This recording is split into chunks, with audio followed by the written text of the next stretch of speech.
Hi, friends. Susan Blackwell from the Spark File here to let you know that the doors are open for the Spark File Illume, a 9-month group creativity coaching mastermind that invites you to be the Chief Creative Officer and Chief Marketing Officer of your creativity. But what does that mean? That means in 9 months in Illume, you will clarify and advance your big creative goals and learn how to effectively share your work with the world. Now, if you're listening to this and you're an experienced creative or an accomplished professional who seeks a space where it is safe to attempt something you've never tried before, or complete a big creative project, or take your work to the next level and acquire the skills needed to share your creative work with the world, Illume might be right for you. We are calling in emotionally intelligent, high-functioning creatives who are ready to level up. You can find out more by going to thesparkfile.com/Illume, but do it now to find out if Illume is right for you and to save with early bird discounts. That's thesparkfile.com/Illume. Take a leap, take a risk. Go to thesparkfile.com/Illume and join us for Illume. The SparkFile podcast may contain profanity and other adult content. Please use your discretion. When I bump into something that inspires me, I dump it in my spark file. Could be something that I want to make or how I want to be. I pump it in my spark file. I jump into my spark file. Let's open up the spark file. Welcome to the Spark File, your one-stop pick-a-mix of creative inspiration. I'm Laura Camion. And I'm Susan Blackwell. If you're joining us for the first time, welcome. You may be asking yourself, what exactly is a Spark File? Where do I get one? What do I file in it? These are good questions, and we have got answers. A Spark File is a place where you consistently collect all your inspirations and fascinations. Here's the deal. We are makers, and we make all sorts of things. And if you're anything like us and you're making stuff all the time or want to be making stuff all the time, you know that the wellspring of inspiration can run a little dry. So we're on the lookout for fresh ideas, images, and inspirations that spark our creativity and pique our curiosity, things that inspire us to get up off of our asses and make things like this podcast. Or a crucial backup plan for your creative work. Or a spark that has been fascinating me since I was a very young child. Ooh. Every episode, we're going to reach into the Spark File and exchange some sparks. And from time to time, we're going to talk to some folks who spark us too. And if you're not careful, you just might find your true calling. So without further ado, let's open up the Spark File. Cams, can I be honest with you? Yes. It got to the part where I was like, and mine had been deleted. Oh. And I was like, what? What am I going to say? And I remembered it's There a you spark go. that sparked me since I was little. Pulled that right out of your butt. Cams, I've been waiting to tell you this. What? Here's a fun update. What? Listeners will remember the dark spark I shared about the survivors of Larry Nassar. Oof. If you haven't listened to it, you may want to go back, give it a spin or not. It's your life. Live it as you see fit. But Broadway star, gymnastics enthusiast, and friend of the Spark File, Michael Buress, shared this bit of news with me. What? This is from the AP. A reporter named Will Graves wrote the following. Simone Biles wants to bring gymnastics to the masses and plans to bring some of her friends along for the ride. The Olympic and world champion is headlining a tour in the fall of 2020 that will be a mixture of sports and entertainment intended to inspire the next generation of female athletes. The Gold Over America Tour will visit more than 35 cities, including New York, Los Angeles, and Chicago. The women-only roster will reunite Biles with a longtime friend, Caitlin Ohashi. Woo! The tour will also allow Biles to join forces with former UCLA coach Valerie Countess-Field. Oh my gosh. Countess-Field, who retired last spring, will serve as executive producer and supervising choreographer for the tour. So cool. I get chills. So I have full body chills. freaking cool. Biles said, "We want this to be completely different. There will be dancing, hopefully trampoline, something people have never seen before. I feel like everyone's creative vision coming together is very unique." So, Wow. USA Gymnastics, typically coordinates a post-Olympic tour of its own. Though there are no plans for one in 2020, the organization remains in bankruptcy court as it tries to reach a resolution with athletes who are sexually abused by former national team doctor Larry Nassar, who abused gymnast, Biles included, under the guise of treatment. Wow. So Biles captured 5 gold medals at the 2019 World Championships to boost her career total to 25 medals overall, a record for both men and women. She is widely considered the greatest gymnast of all time. Observant sparklers will note that the Gold Over America Tour shares the acronym of greatest of all time, which Simone Biles certainly is. But also, I think it's amazing that she is putting something together. They were talking about changing the culture and changing the game. And they're essentially like USA Gymnastics. Like, we'll do this ourselves. You're out. That's right. You're out. Done. You're done. Retire. I'm not for cancel culture. I'm not for it. But except that we just canceled them, but that's fine. It was a case where I was like, you're canceled. I was like, take back the culture. Yeah. Amazing. Yeah.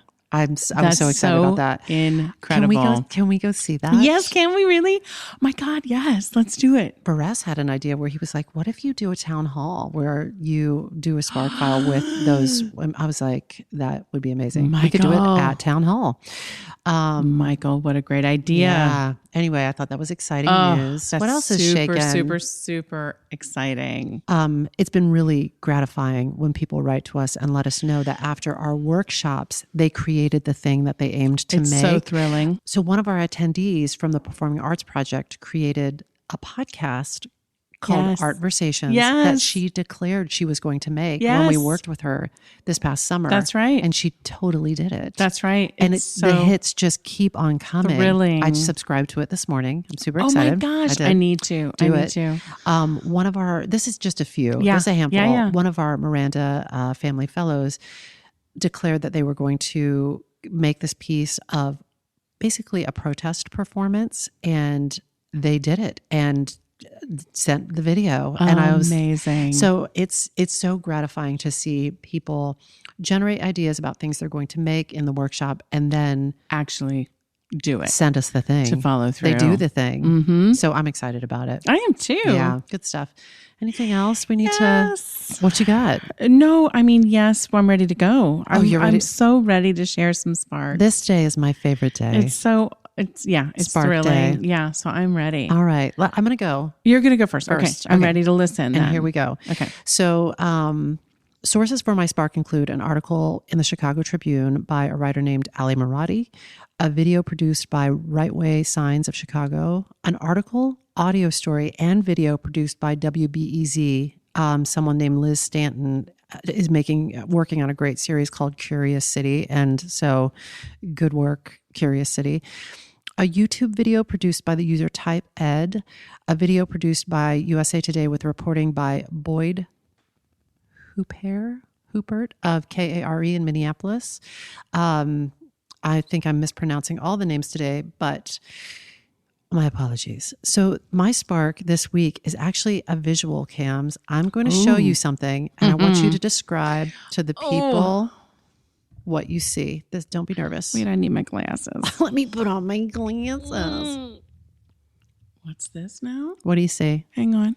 It's not, yeah. Oh, it's like a supermarket signage for ground chuck. It's for beef. Great. Also some fruit, mangoes, oranges. Yeah. Mm-hmm. Yeah, that's it. Grocery store signs. Grocery store signs. Sorry, that was not me farting. That was the sound of me turning my iPad around. Who farted? Who farted?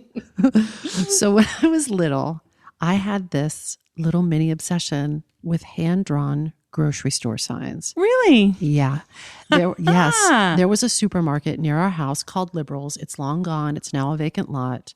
But back then, they always had these big glass windows, and they were always filled with hand-drawn signs and advertisings for the current specials. And I was obsessed by the signs. Hand drawn. Why? Who just that? It's just faster. I guess. loved the way they looked and the precision of the lettering. I didn't really register the prices. My mom was fantastic at knowing who had the lowest price, like whose bananas were more affordable that week. Yeah. I didn't give a shit about that. I was obsessed with the design and the signage.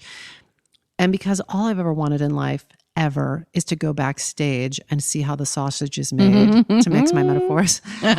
I wondered, even as a little kid, I wondered who drew those signs and where were they drawing them. I liked making posters for school. I liked art and art class. And I wondered if that could be a job for me one day. Oh my gosh, what a great idea for a job. I was obsessed. As a kid, I made up a story. I imagined that the person who made the signs was also a supermarket employee, like the butcher, who was also really good at drawing. But I think I was misguided. Oh, God. I think it was probably a professional whose entire trade and craft was producing signs. And that's what I want to talk about today, the art of hand-lettered grocery store signs. Yeah. This may be the most niche spark yet. Baby. Niche. But man, from a young age, this sparks me. Are people still doing it today? Camion. Oh, you got to tell me. You got to let me spark this spark, girl. I was so funny. I'm going to assume they are. Didn't you say in a recent episode, why must I lay out my spark for my you? My most defensive moment ever. Like, why do I have to outline it?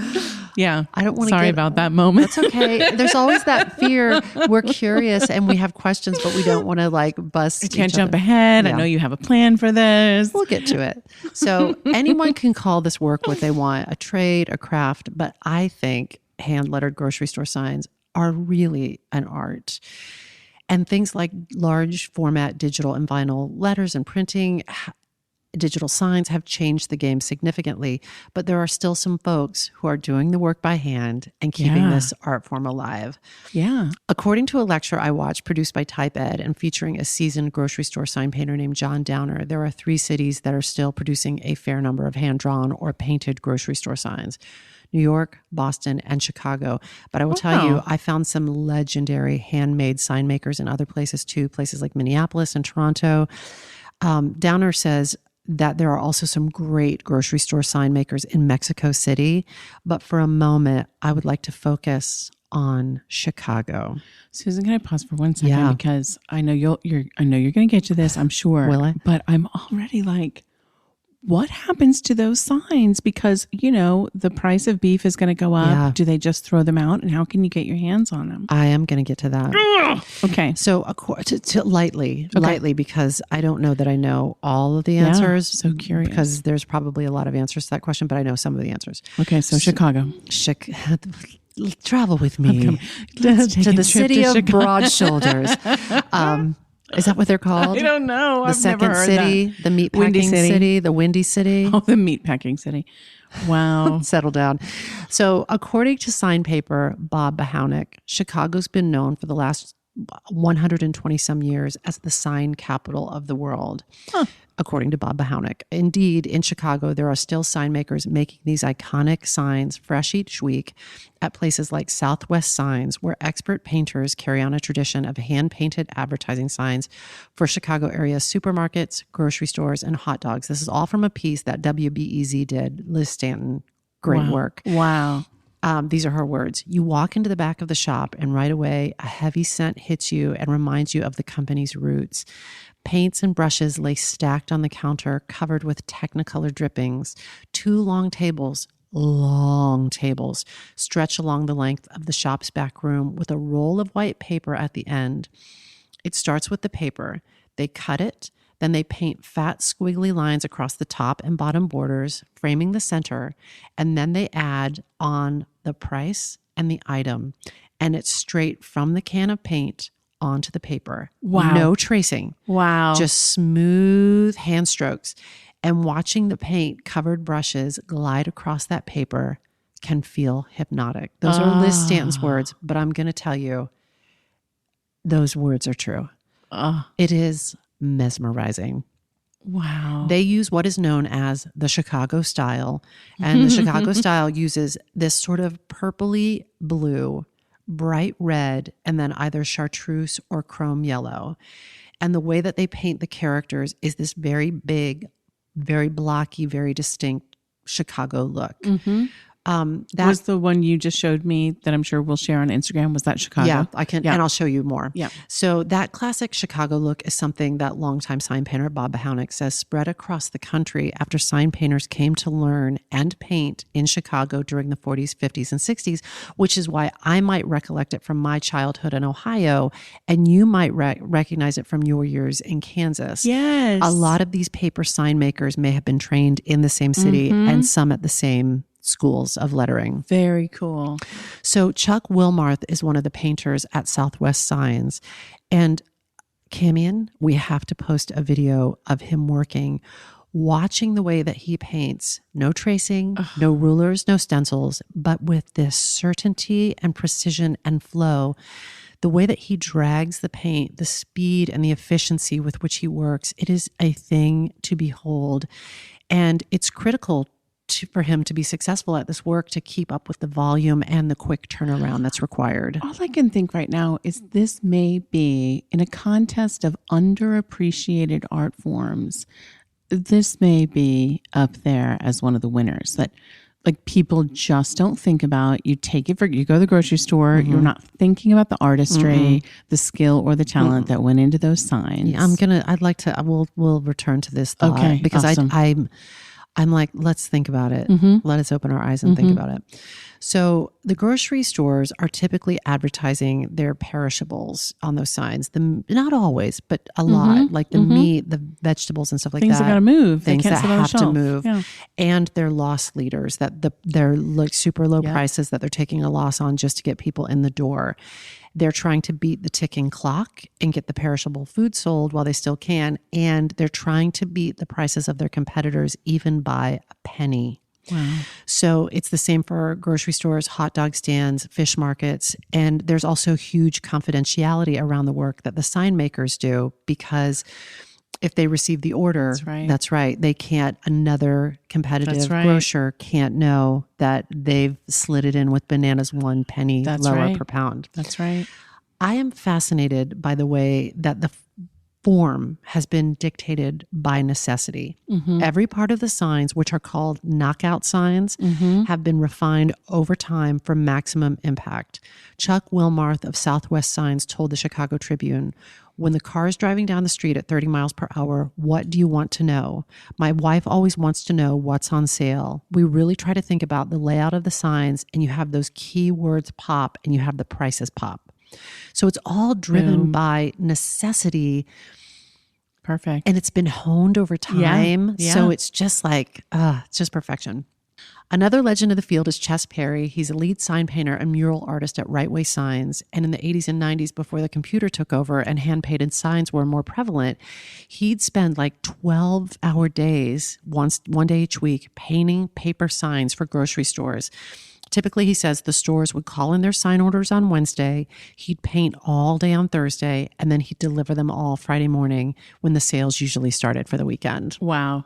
So there was a real peak to this work that has since changed. But I could imagine that the speed with which you could do this might, especially like when printing first started, like you couldn't print things as fast as you could have someone quickly paint them. That's right.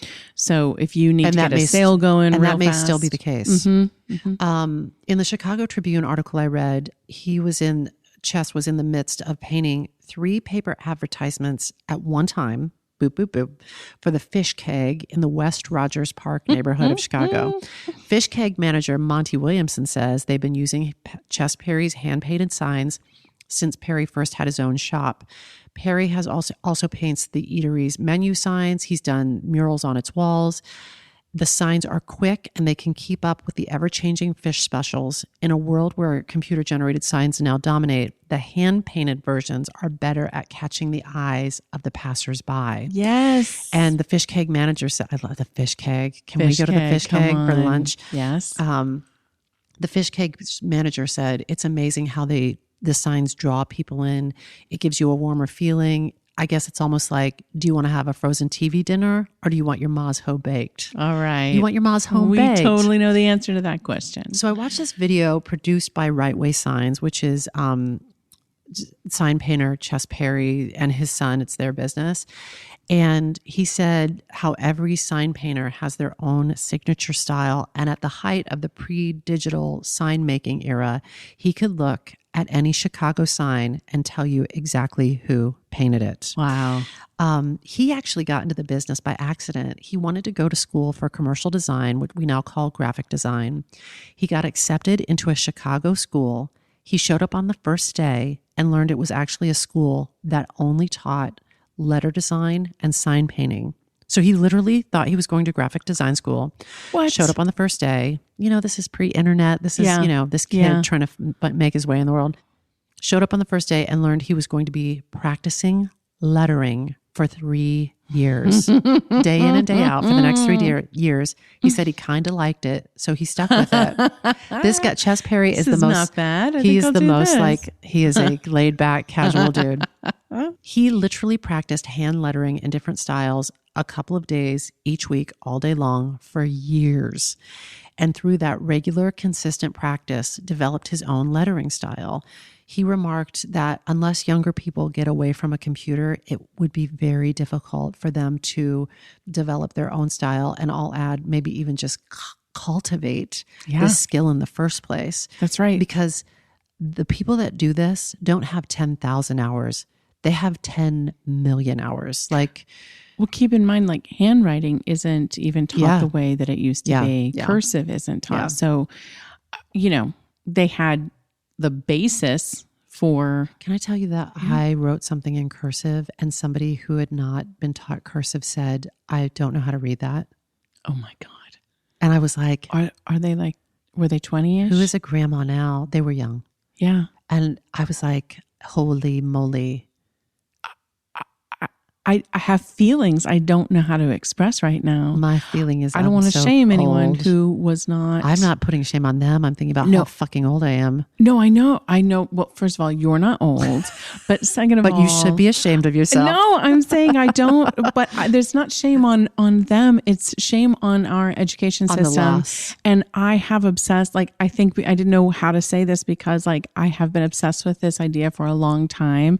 The concept of this is a huge moment in history. Yeah. There are documents no one will be able to read. Not just your grandma's sweet little letters to you that you won't be able to read. Scholars, but it won't be as accessible. In the same way that I can't look at something that some monk lettered back in the day and I can't read it. Of course not. I can barely read where the S's look like F's. But it's just a moment to recognize this mark of delineation from this point forward. We will need scholars to read grandmother's letters. But this is there's a different spark in here for a different day. But there's also, I think, a fair amount of research around how handwriting versus typing on a computer really does activate a different part of the brain. Absolutely. Which I bemoan because my handwriting has really gotten bad. Mine's illegible. As you know. I disagree.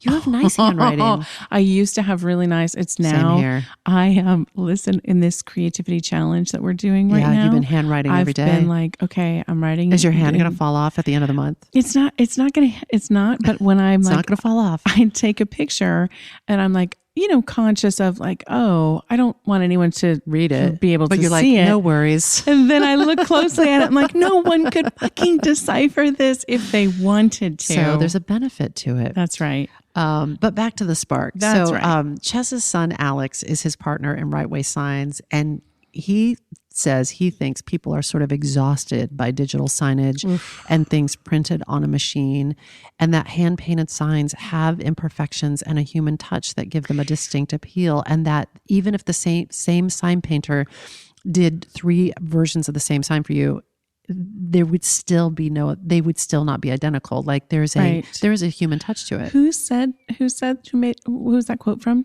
Chester? That's from Chess's son, Alex, who's also a sign painter. I love these guys. These guys, These guys are such interesting guys. Ugh. Yeah. So in Chicago, these hand-painted grocery store signs used to be the norm, like everywhere. And that's because small grocery stores were everywhere. Before large format digital printing came along, like I said earlier, everything that needed to be read from a distance, they were being made by these sign makers. But the hand-painted business obviously has shrunk dramatically over the years. The Chicago-based family-run Southwest Signs was hit hard during the last recession, and they said all of these mom-and-pop stores went under right away, and that's who we would do signs for.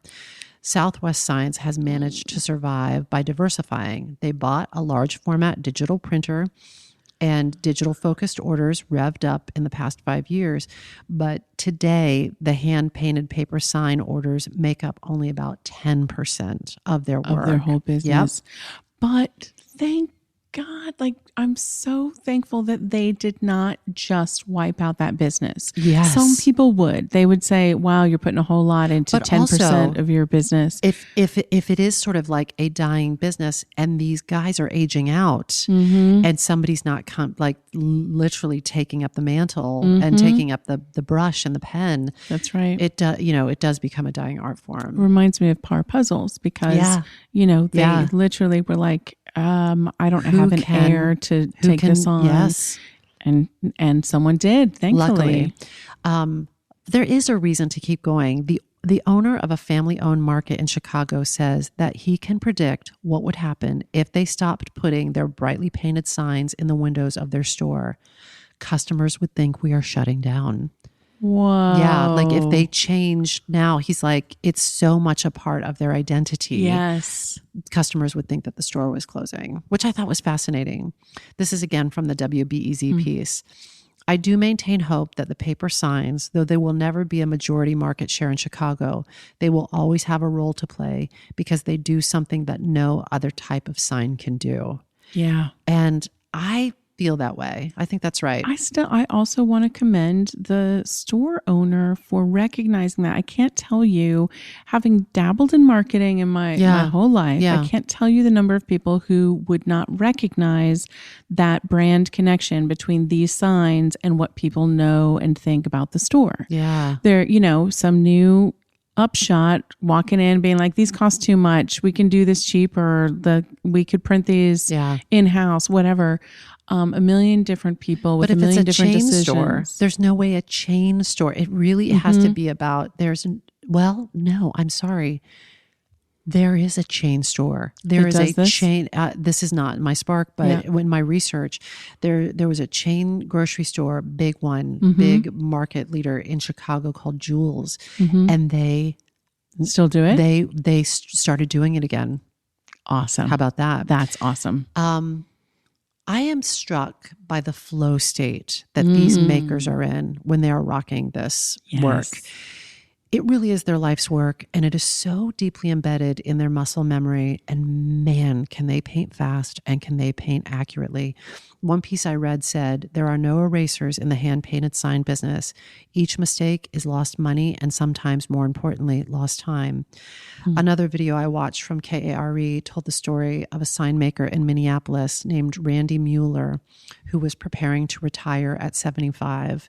And in the segment, they talk about how the sign maker's brain would take a nap and he'd actually begin to fall asleep while his hands kept painting. Wow. And at that point, Randy Mueller had been painting for 55 years. Wow. Yeah. Isn't that crazy? Someone needs to do like a neurological study on their brains. That would be fascinating. Well, I feel like anybody who has, whether you're a cobbler, whether you're somebody who does it's a repetitive motion. Yes. Yeah. And if you've done it for 55 years, I think it must be transcendent. Wow. Yeah. A bit about the technique. Each sign painter seems to have their own approach and their own style.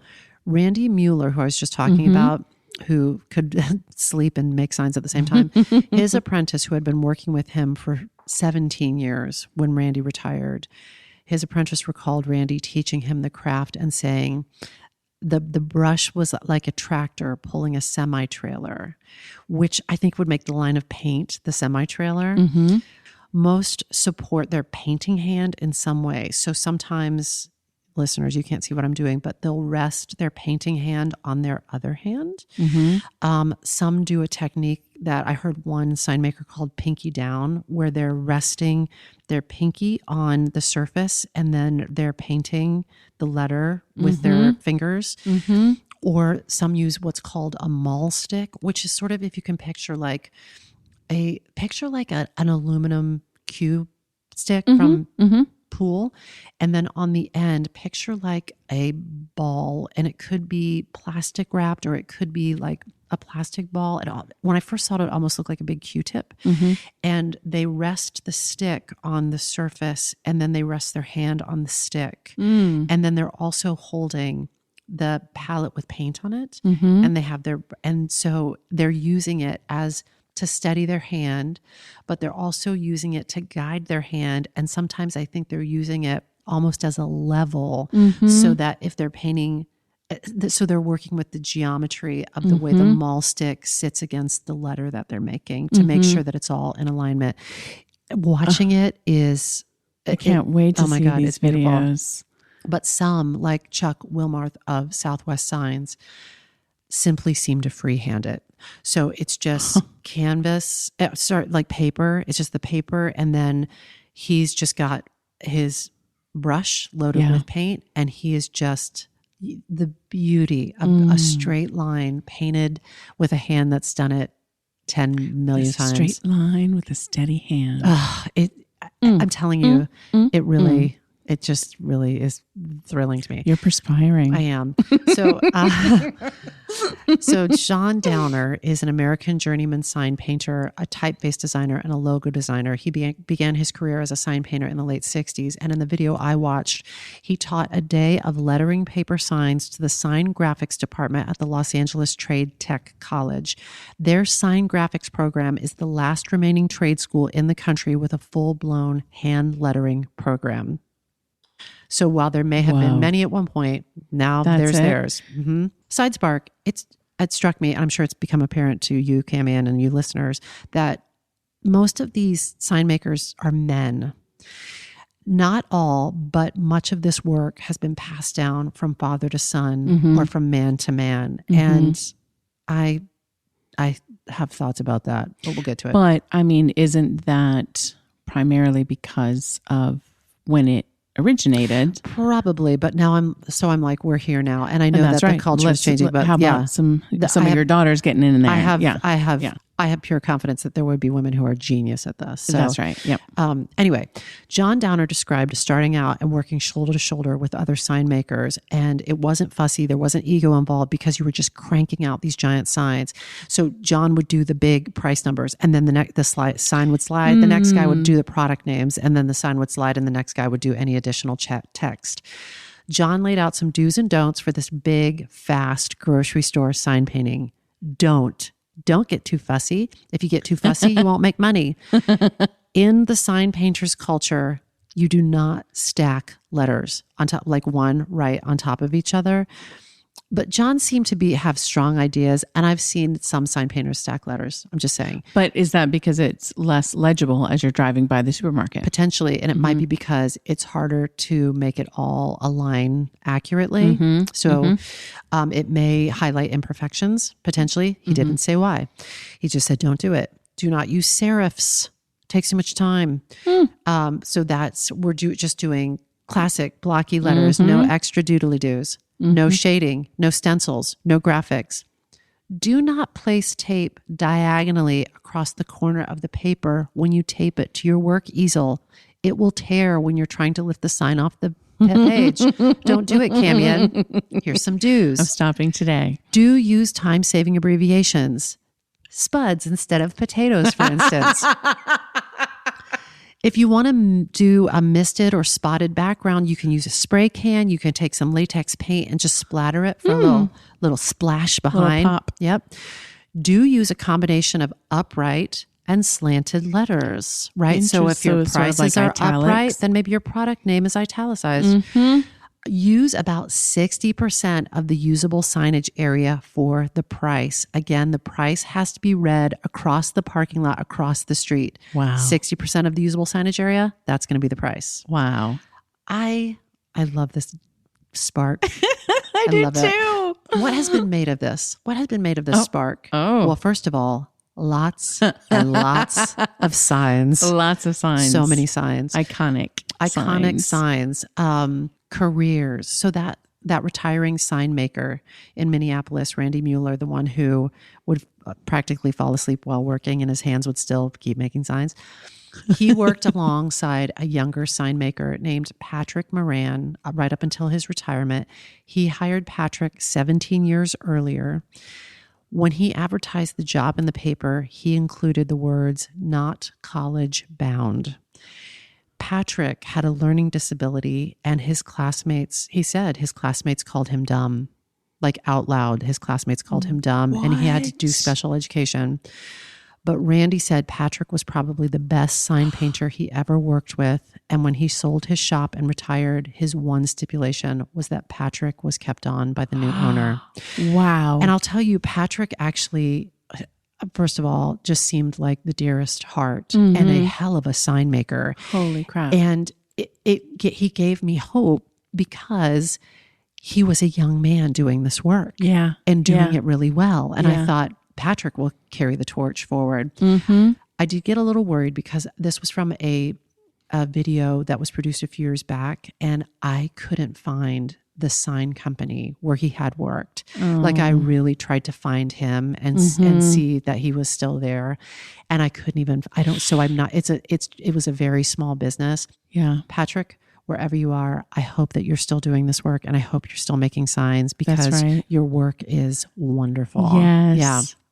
So I'll be on the lookout. What's his last name? Patrick Moran. Patrick I couldn't find him. Okay. Yeah. Okay.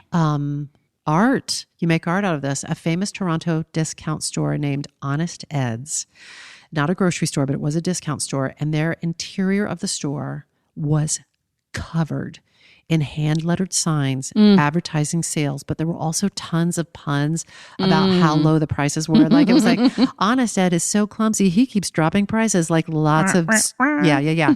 But literally every surface of this store was covered with handmade signs, and they were also hanging, if you can picture it, from clip hangers hanging above the racks. So it'd be like ladies' fake fur coats, $79.99, and they were all handmade, and they were everywhere.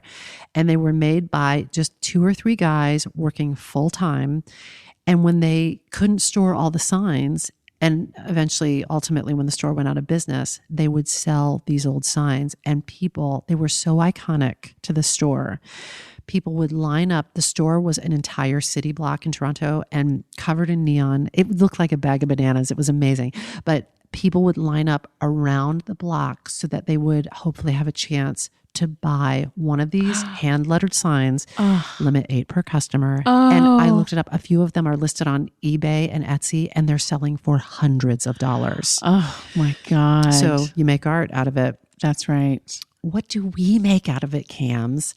Like I said earlier, I'd love to see more diversity in the world of sign painters, and it's hard for me to believe that only male identifying hands can letter great signs. For real. So I don't mean to invite you all into, like a dying art form, but I would love to see more women sign makers in general, frankly. Oh my God. Keep it alive. What do we make of it? We make a practice of it. In another life, I would, if when I have a little more free time, I would love to practice hand lettering.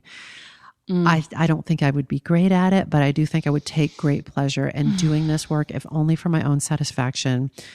These people all have 10 million hours, and watching their hands work with so much detachment is so magnificent. But maybe I could, from time to time, maybe we could, listeners, give the computer a fucking break and just practice hand lettering a little bit more. Why am I thinking of garage sale signs and estate sale signs? I am thinking of that too. Yeah. Put a little energy into that. Put a little effort into that. Help us read it when we're driving by. Big prices. Bam. I see art. I'm also wondering if I started looking for local sign makers who, if I could say, okay, I want a quote unquote grocery store sign, and it can be on paper, but I want it to say this instead. Can you knock that out for me? Yeah. Can you knock out that knockout sign for me? Did you find anyone who could? I'm not sure about New York, but Chicago is rocking it pretty hard. And I also was like, if I can get in touch with Patrick Moran, I would happily. Patrick, yeah, come on. yeah. But I just feel like not all other, but there's so many art forms that are having a resurgence with makers who want to get to the I want to put this on that docket. Yeah. If you're creating a play or a movie that you want to set in Chicago, these signs scream Chicago, especially the ones I was describing. Characters, if you are looking to act or write some great motherfucking characters, watch as many interviews as you can with professional sign letterers. They are characters, one and all. And they even talk about how they're all characters. So incredible. Amazing. What a great idea. I'm already like, a short film. I have some beautiful thoughts. Documentary, make a short documentary, make a long documentary. There is a documentary about sign makers, and there are some women sign makers in that. I could not find one about grocery store sign makers. Am I the only audience for this? I don't know. I'm here for it. This is a show about striking flint to rustle up some creative sparks. But another thing that sparked me from all of this, the thing that it made me think of is mindfulness and curiosity. As you move through the world, when you see a handmade thing, whether that's a sign, a piece of woodwork, a piece of pottery, an item of clothing, maybe just start asking yourself, whose hands made that? Whose mind's eye visualized that in the first place? Even if it's something we're accustomed to, something that is so common to our eyes that we just grazed past it, something really, really common, like hand-lettered grocery store signs. Yes. And that is my spark. Oh, Susan, what a great spark. I'm so excited to share it. Oh, that was really good. Thanks. That's really, I've been cooking really that good. up for decades. Oh, well, delish. Shall we take a break? Oh, yeah. Awesome. Oh, Susan, I'm still like on a little high from that. That was amazing. Grocery store sign high. All right. Well, I'm going to jump into, I'm going to funnel all this energy into my spark. My sources include NPR, All Things Considered. Nice. And the New York Times, a 1999 article by Jenny Lynn Bader, and a few others that I'll mention along the way. Take it back to 1999. That's right. Turn of the century. Oh, God. Speaking of old, we can now say there was a turn of the century. Oh, my gosh. I just Because remember, I thought of that. There was a spark we were doing, and I was talking about the turn of the century, and you were like, "Wait, sorry, which one?" And I was like, "Oh, the old one, the old one." Okay.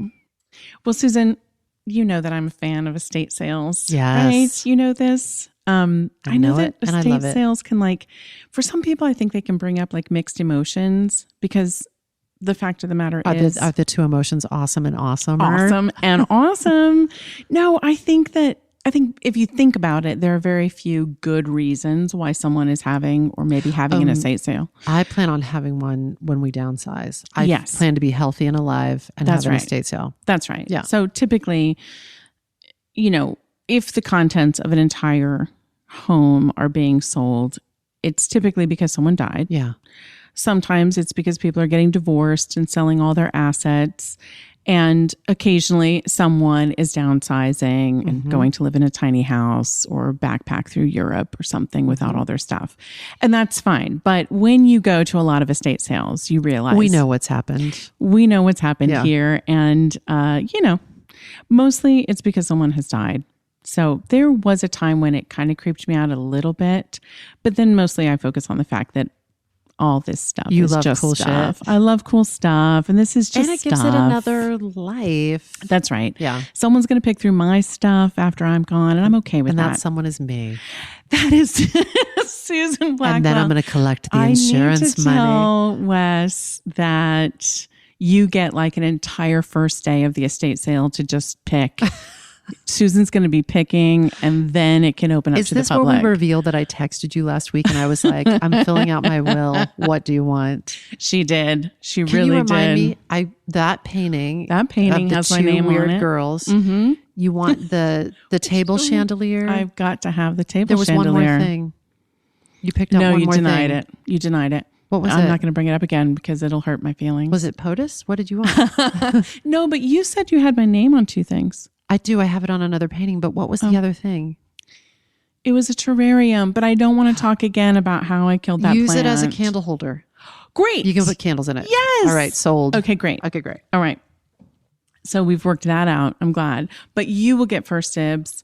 You and my nieces and my nephew. So you might actually have to race them in there.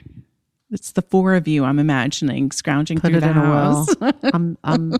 I'm slow. So anyway, I do imagine someone will go through my stuff, and I hope that they like squeal with delight when they find some little treasure that brought me joy during Sure. my days on earth, Yeah. you know?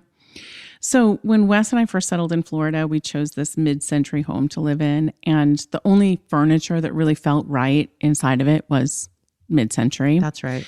So estate sales were great for that, obviously, because many people of a certain age who are passing on, they might still have items from when they furnished their home in the 50s The or the OG. 60s. That's right, Yes. the OG. And it's so fun to find these rare items. Or maybe they traveled a lot, so you find strange and awesome artifacts from their travels. Because keep in mind, back then, like traveling A was not so common, and B, you couldn't just order anything off the internet. So someone, if you found a little treasure from Africa, it is because someone went to Africa Yeah. and came back with That's it. right. You know, they Yeah. didn't just order that up. So anyway, I delight in going and poking around and being sparked by things I've never seen before. That's my favorite thing. Just looking and being like, what is this? What is it used for? What are you? What are you? And what could you be now? Could I like reinvent you into something else? So Can I say one thing I've done that yeah, with? yeah. I don't think we've ever talked about this. I also share this passion with you. I was teaching down in Florida, and as is my wont, visiting several thrift stores, and I found a camel saddle that someone had brought back as a souvenir from the Middle East. Yes. And I even had to ask, I was like, what is this? And the woman that was working at the register said, we believe it's a souvenir camel saddle. And immediately I was like, oh yes, you put blankets over the hump of the camel. You rest this wooden structure in it.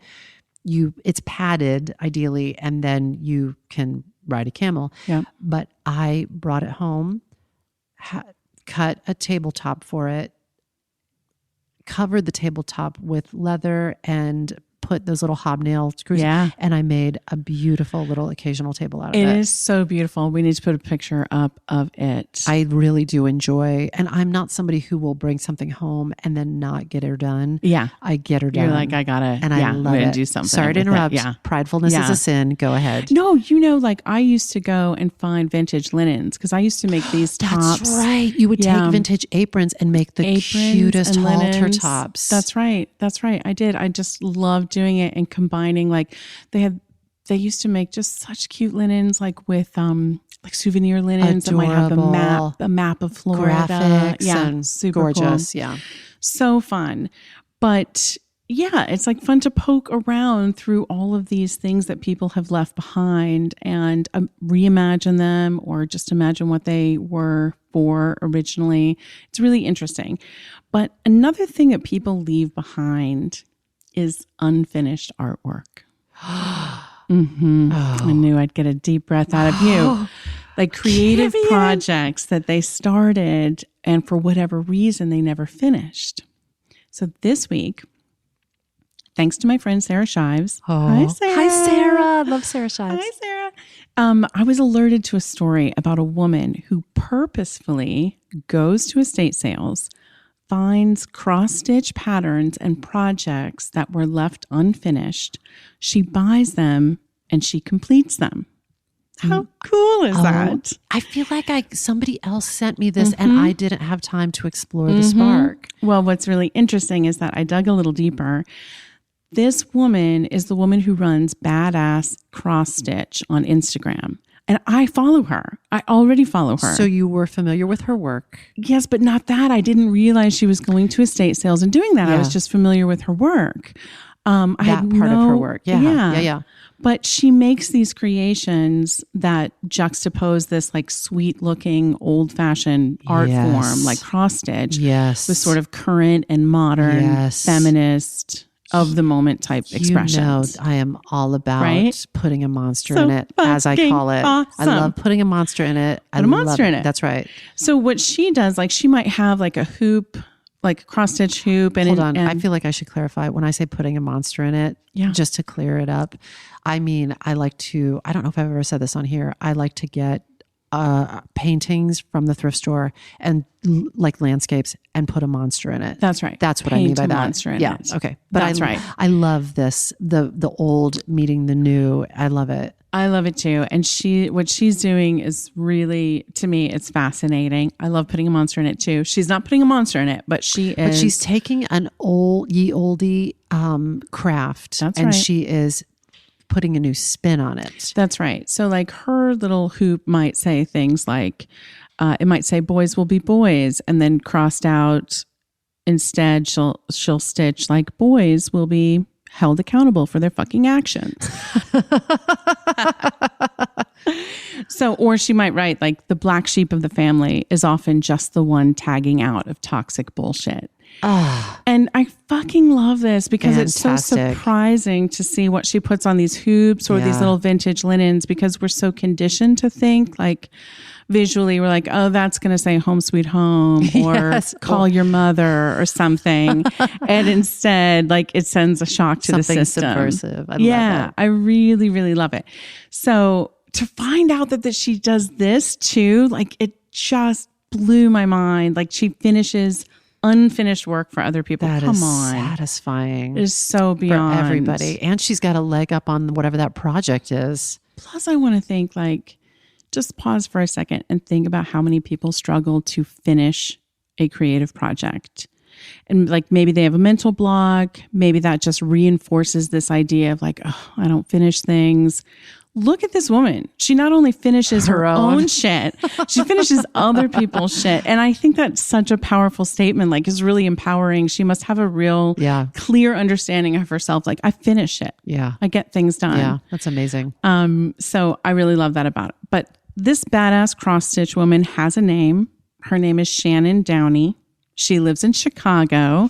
It's our Chicago episode. Yes. She calls herself an artist, activist, craftivist, stitching fury into action, mobilizing community. And that is the truth. Recently, Shannon went to an estate sale. She found pieces of a quilt that was not made yet, but you know, the shapes had been cut out. Do you know I stock all of this on, and I don't know how to quilt and I barely know how to sew. And you stock I stock quilters? it on eBay. I stock vintage quilts and also unfinished quilt tops and quilt panels, quilt squares that have not been put together. Squilt. I like that. Squilts. I like squilts. That's a quilt square. That's what we call it, a squilt. Well, is that true? No. We just made it up though. Let's call it that now. Hashtag squilt. I had no idea that you did that. It doesn't surprise me. I just love looking at it. It's an incredible skill, but I think you're going to like this story even more. Camion, I love the spark. So she went to an estate sale and she finds this bin and it's full of all these pieces, squilts. And she's like, oh, what are all these squilts? And they're like, it's clearly marked squilts right on the side of the box in magic marker. Why are they from New England? Why are they the Pepperidge Farm guy? I'm not sure because it's clearly marked on the box. So they were actually these hexagon panels. Yeah. And it was clear that it was going to be a quilt of all 50 states. Okay. So she has them all cut out. There were a few that were already embroidered with the outline of a state along with the state bird and the state flower. Like Alaska was done. Georgia was done. New Jersey was halfway done. But that was it. and the rest of the hexagons needed to be stitched. It needed to be sewn together. It was a big project. Shannon didn't balk. She bought the whole bin. She also bought a map of the U.S. that Rita had already finished embroidering. Rita was the original quiltress. That's right. Okay. I'm going to tell you more about Rita in a minute. Great. But she had already finished embroidering a map. And so she bought that map for like $5 as well.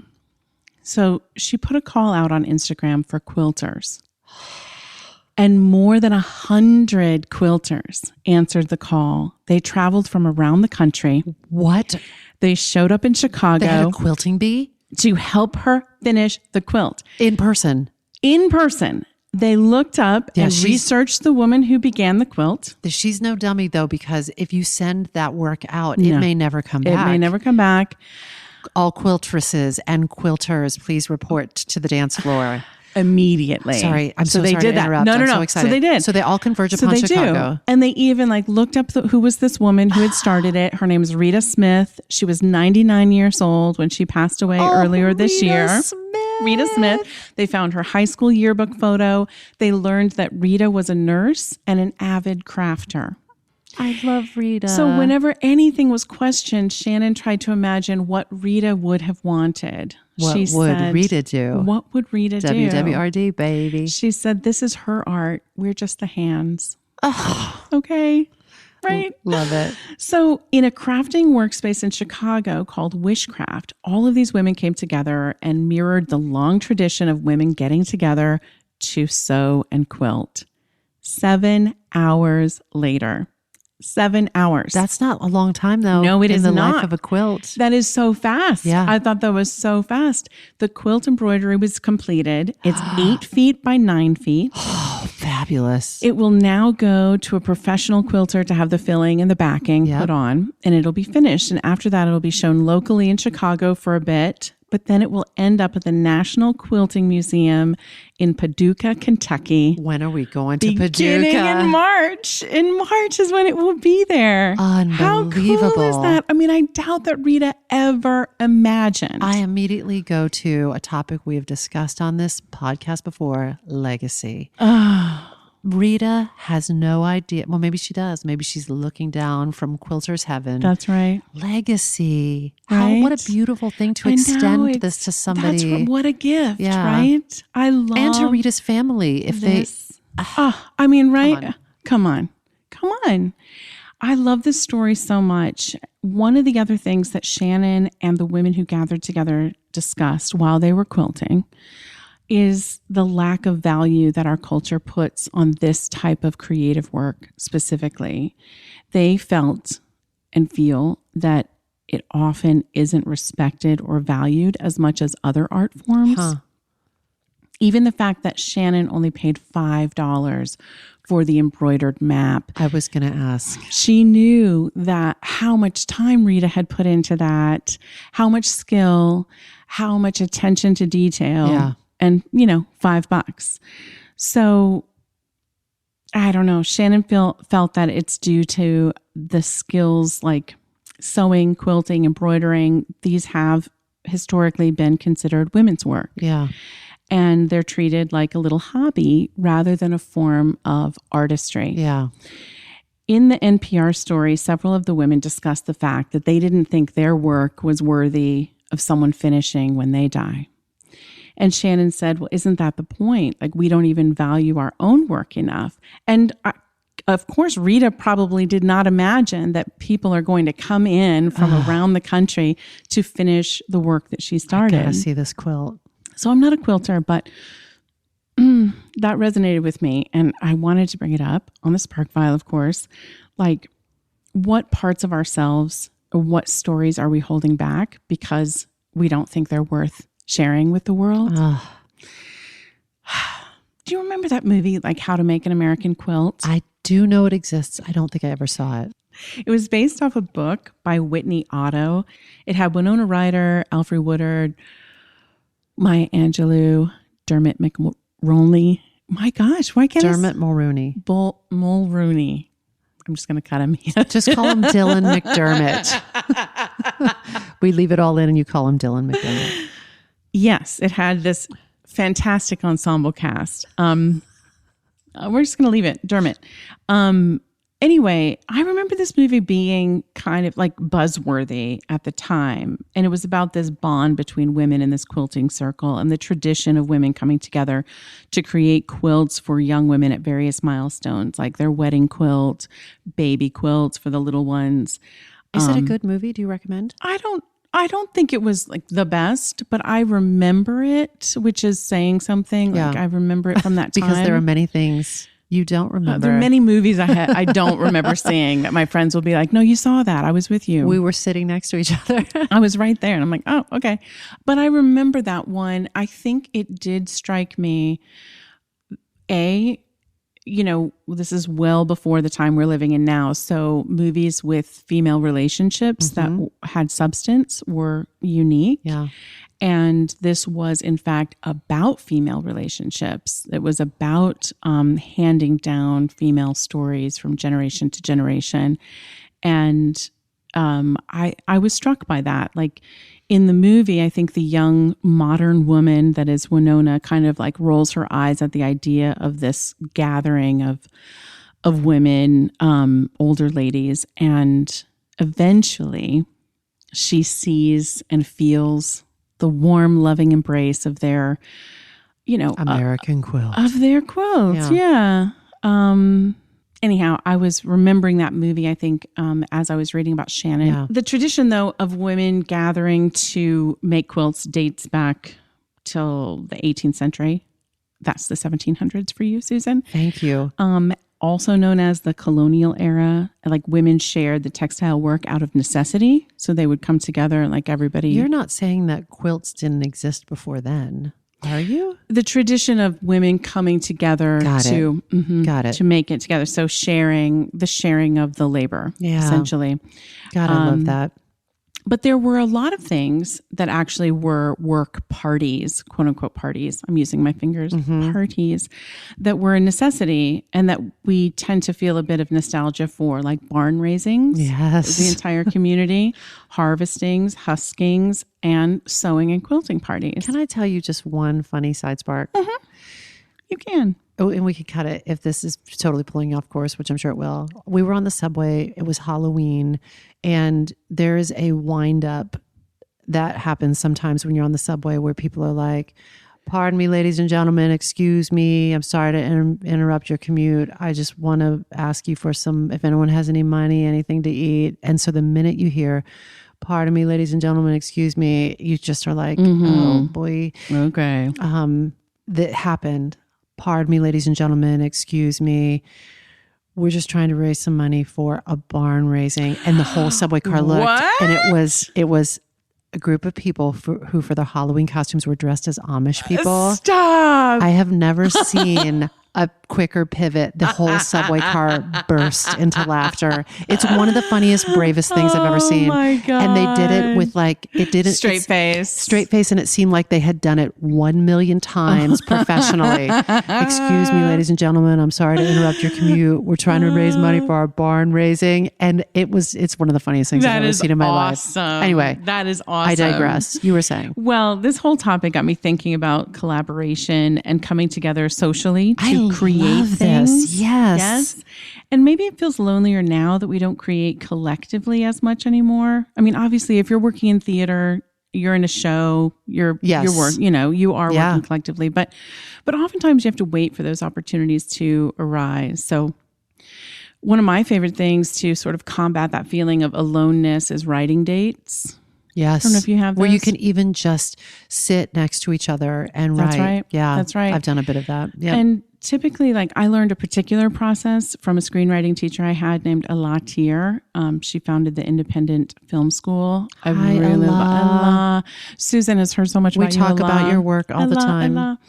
But essentially, you meet, you create a little structure around it, but you meet, you share, what are you working on? So it's sort of like collaborative writing, except you're not collaborating on the same project. That's you're right. just sort of like if you're like, I'm going to get a coffee, do you want one? And you can sort of have a little bit of companionship and probably light accountability. That's exactly it. So you meet, you see your friend, you chit chat for a wonderful. minute, and then you just say like, okay, ready? What I'm working on is I'm trying to And if you're write a the maker who's an scene. extrovert and you're working in a singular discipline, I can imagine how wonderful that would be. Oh yeah. Yeah. I think a lot of the, again, until you come together for the culmination of the theater project, most of the writing has been done by either a small group or one person alone Yeah. before, 40 people come together and say, we made this. Yeah. So, anyway, the process that a lot shares is that exactly that. So, you have a little bit of social time, then you say, I'm going to work on the climactic scene between my two main characters. What are you working on? I'm going to do this. Set the clock for an hour, write quietly. At the end of that, share, how did that go? Oh, great. And who wants a coffee? Who wants coffee? And then set it for another hour if you are willing to work that long. And so it goes. What a great idea. I love it. I mean, I personally love it. And when I need that human contact, it's essential. But I love the idea of quilting bees, but also why not writing bees? I love it. Painting bees or dancing bees. Can I add to this, Spark? My friend Kelly Picar has instituted this thing that she was doing with some frequency and regularity with a small group of like-minded people, and they called it Sunday Dun Day. And they would just get together and just sit together like at a table like this, and they would bring whatever it is they needed to get done. Yep. Yes. And they would just get it done next to each other. I love it. So that I remember her sharing that, and I was like, I love it. I love it so much because Yes. sometimes you just need to A little create social the time. date. And then so you can do that solitary work together. That's right. I love it. Anything to bring us together and enjoy that process of creating even more togetherness. But the other topic that this story brought up for me is the idea of unfinished work. So there's some famously unfinished works that I wanted to mention. I'm sure there's a shit ton, frankly, that I'm not going to get to, but a couple that I wanted to mention. Some of the unfinished work is unfinished and remains so because of the story around it. So, for example, there's a very famous unfinished portrait of President Franklin Delano Roosevelt. I know you love the name Delano. I do want to bring it back. But FDR was on vacation in Georgia. He had a part-time home there they called the Little White House. He was there with his mistress, Lucy Mercer Rutherford, his mistress. Getting it. And nice to be caught with your mistress when this happens. So that will forever go down in history. But he's with his mistress. She arranged for him to sit for a portrait with a painter named Elizabeth Shumatoff. And A lady. Fantastic. Fantastic. She was making him look pretty good because he was clearly kind of sick already. Got it. But you can see in the painting that he looks great. But on the second day of sitting for her, he experienced extreme pain in the back of his head and he collapsed and died 3 hours later. So the painting was never finished and it remains unfinished and it still hangs in the Little White House. Oh my God. Famous and Unfinished Right? is going to be the Really? name of my autobiography. Right. Or one of the most famous pieces of poetry. It begins... In Xanadu did Kubla Khan a stately pleasure dome decree. Did you know that was an unfinished work? I do, and I'm obsessed with this story. This is so awesome. The person from Porlock. I don't know about Porlock. I'll tell you in a second. Okay. So this poem was written in 1797 by the renowned poet Samuel Taylor Coleridge. And Sam was a well-known user / addict / enjoyer / hobbyist / addict of opium. Yes. And apparently the story goes that he fell asleep while reading a book about the Far East and supposedly dreamt the lines of the poem. And when he woke up, he wrote everything down as quickly as he could, scribbled it down, and he got 50 lines down. But he had been imagining this was a 300 line thing. He was getting had it done. All picked, Was right there, Yeah. clear as day. and an unexpected visitor shows up. The person from Porlock. Tell me about There's him. a famous poem, and it might even be called The Person from Porlock, that I remember studying in graduate school about the person who interrupted Coleridge as he was writing. God. And it Sparks might on have been sparks. a salesperson. Fascinating. I think it might have been a door-to-door salesperson. Fascinating. I could be full of beans, but I think I'm right. I think that's an incredible addition to the Spark because that's just It blows layers my on mind. layers on layers. Because then, not surprisingly, Sam went back to finish after this visit. Went back to finish, Spark and it was gone. That muse had left. That him. spark left the building. And he tried hard to get it back and to finish this poem, and eventually got so frustrated he said, "Fuck it." But that poem lives on It does. as quite possibly one of the most famous unfinished work I'm in history. so happy that you're referencing this. I think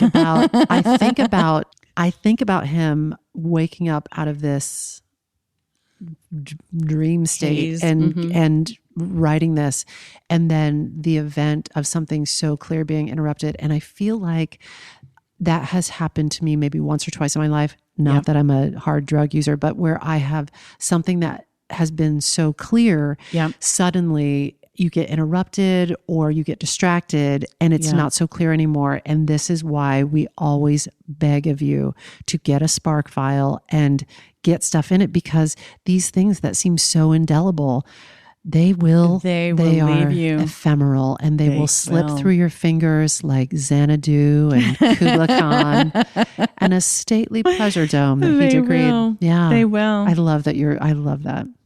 Well, I love that story because I did not realize, I didn't know all of that. Some unfinished art, much like Rita's quilt, gets finished by someone else.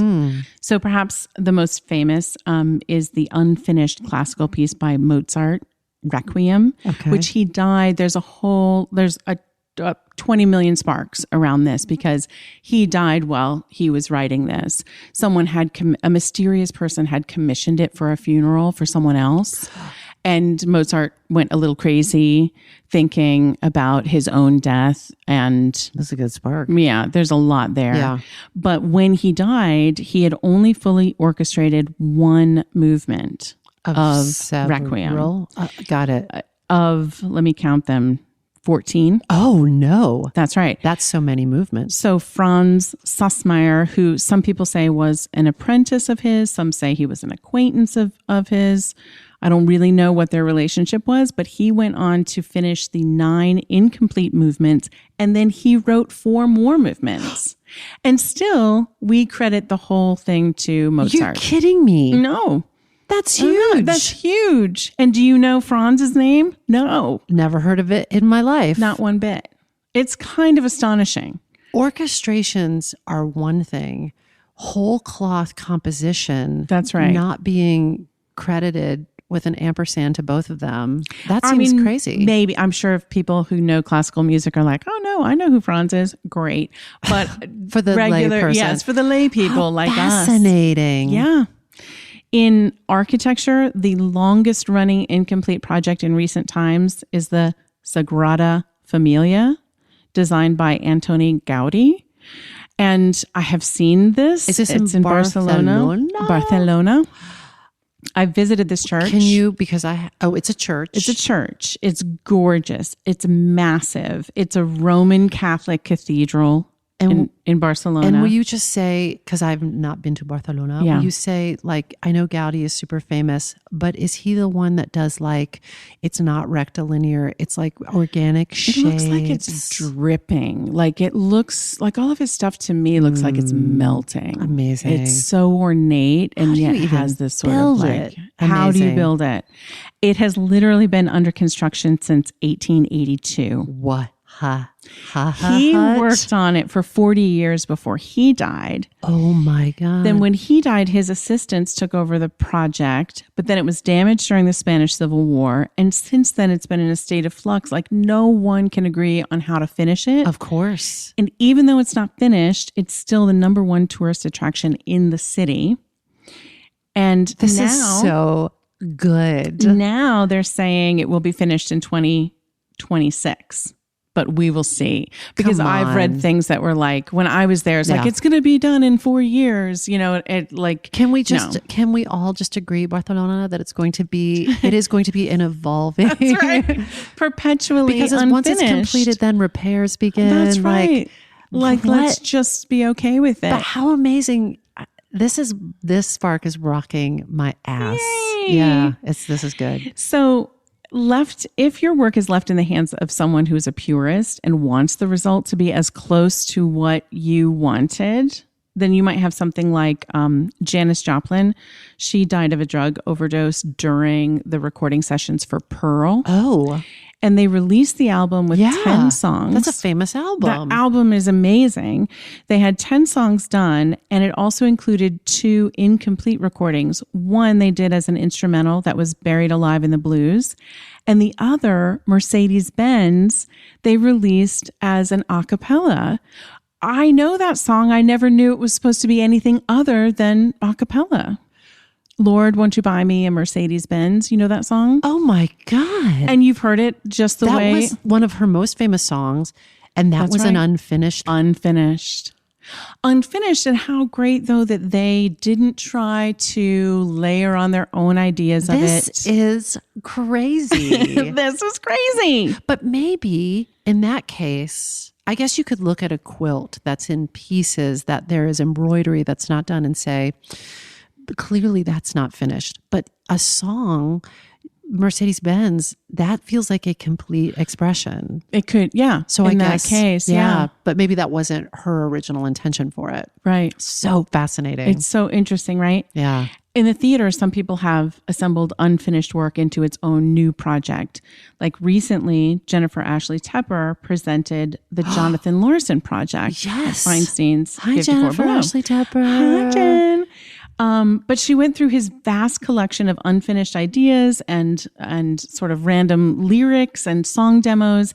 And she created a concert of 18 songs. And now that concert is available on Ghostlight Records as an album. Amazing. You know, and that work just probably wouldn't have gotten out otherwise. Yeah. So what I think is interesting is that, like, when it comes to art, obviously finished is an arbitrary concept. You know, you might be finished for now.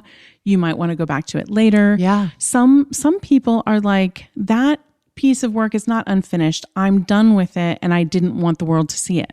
Have you ever heard Stephen Sondheim says musicals aren't finished, they're just abandoned? Mm-hmm. That's right. Yeah. That's right. Sometimes you're like, I have given all I'm going to give. That's right. I'm moving on. And in some of those cases, you might be happy that someone else picks up the torch, has a new, fresh idea for it, and makes it into something else. But I think all of this got me considering, like, first of all, who are you leaving your unfinished work to? Clearly in my will, it's you, Laura Camion. Ditto, vice versa. And you're going to get a load of crap and figure out what to do with it. A box of squilts. Here's my bin of $5 squilts. But I think knowing who you're going to leave it to, expressing to them, you know, we do talk about death a good amount on this podcast. Part of life. Part of life. But giving them explicit, you know, instructions or thoughts in any case, if anything is important to you, give them some notes. But then the other thing that struck me the most, because we never know how much time we have. That's right. If there is something that you have been itching to make, yes, and the thought of someone else making it for you drives you fucking crazy, then do it. Make it. Don't take any more time. Do it. Yeah. The poet Christina Rossetti said, "Can anything be sadder than work left unfinished? Yes, work never begun." Camion, that spark is great. There is some sparks in there. That is sparks stacked on sparks, piled on top of other sparks, stuffed into a box of squilts that I'm going to buy at a garage sale for $1 million. Oh, that was beautiful. Thanks for valuing it. We were told to value our squilts. Can we change the name of this podcast to the Squilt File? The The squilt file. The squilt file. That was beautiful. Thanks. Thanks. Is there anything else to say? That was it. That's all I wanted to say. I am sparked by your sparks and by you, Awesome. Laura Camion. Thanks, Blackwell. That is it. We hope that this put another bunch of squilts in your file. If there's a squilt, let fetch go. It's not going to happen. If there's a spark that you'd like us to explore, or if you've taken a spark and fanned it into a creative flame, I'm never going to forget the word squilt. And you'd like to share it, email us at thesparkfile@gmail.com. We're going to have to also purchase the URL, the squilt file, as well before somebody else grabs it.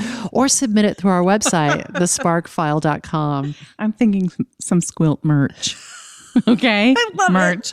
So we'll even take your feedback, but you know the price of admission. First, you got to share a creative risk that you've taken recently. And be sure to subscribe to this podcast wherever you get your podcasts. Subscribe, rate, 5-star review it. If you like this podcast, share it with people that you love. And if you didn't like it, as Fleetwood Mac used to say, you can go your own way. Go your own way. Oh, that's my line. Sorry, if something tickles your fancy and gets your creative juices flowing, we're writing you a forever permission slip to make that thing that's been knocking at your door. It's your turn to take a spark and fan it into a squilt. You got to paper mache it. You got to play it. You got to pack up your paints and your camera, move to Paris and Man Ray it. What? You got to take it and make it. Squilts. Squilts. Find your squilts. When I bump into something that inspires me, I dump it in my spark file. Could be something that I want to make or how I want to be. I pump it in my spark file. I jump into my spark file. Let's open up the spark file.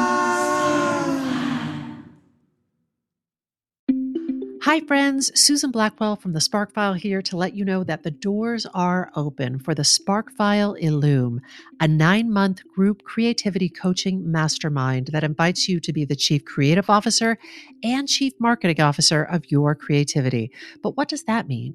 That means in 9 months in Illume, you will clarify and advance your big creative goals and learn how to effectively share your work with the world. Now, if you're listening to this and you're an experienced creative or an accomplished professional who seeks a space where it is safe to attempt something you've never tried before, or complete a big creative project, or take your work to the next level and acquire the skills needed to share your creative work with the world, Illume might be right for you. We are calling in emotionally intelligent, high-functioning creatives who are ready to level up. You can find out more by going to thesparkfile.com/Illume, but do it now to find out if Illume is right for you and to save with early bird discounts. That's thesparkfile.com/Illume. Take a leap, take a risk.